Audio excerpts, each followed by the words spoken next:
Hey, welcome back. In this lecture, we're concerned with creating new Blueprint functions. We've been using nodes thus far, but we're going to learn how to create our own. And then we'll learn a shortcut for wrapping groups of nodes into their own functions. Let's get started. Now, I can open up my FPS character blueprint. And here in FPS character, I'd like to make my own Blueprint function. Now, to the left in the Components panel, we see down here there's a Functions section, and we can click plus to create a new function. Now, by default, it's called New Function 0, but I'd like to give this a more descriptive name. Now, I need to decide what I want to do with this function. If I go back to the event graph, I see here with begin play, I'm getting our mesh, accessing the anim instance, and storing that in a variable called animation blueprint. So I can copy these nodes with Control-C and go back into my new function, which I can do with the tab here, or I could have double-clicked on New Function under Functions.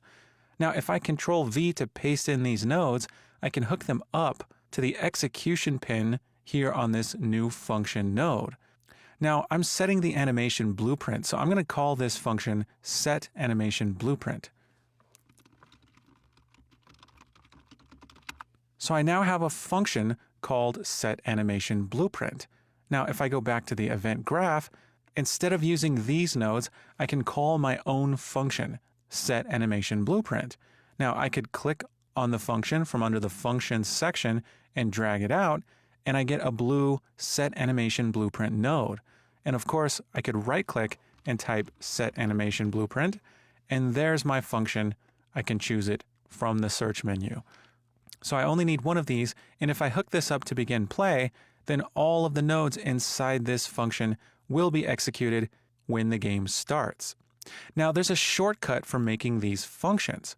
If I go down to my input action fire event, I can wrap certain nodes into their own function. For example, here I'm spawning this emitter at the burst point location and rotation. If I click and drag to highlight these, I can right-click and select Collapse to Function. If I do this, I now have a function called New Function 0, and I can rename this. So I'm going to click New Function 0, click again, and give this a name. So I'm going to call this Spawn Muzzle Flash. So now I have a neat little function that I can call to spawn the muzzle flash at the burst point. So now we have two different ways that we can create a new function. This helps to keep our blueprints organized without too many nodes and wires going all over the place.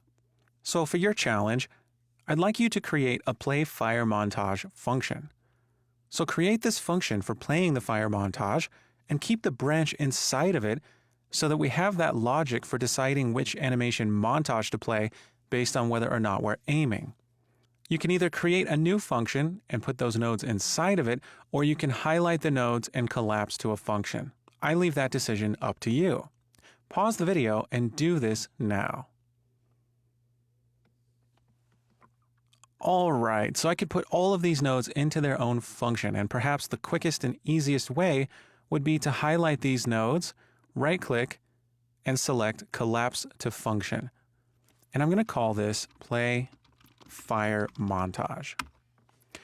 And now all of those nodes are collapsed into the Play Fire Montage function. And now our input action is looking quite a bit neater. Great.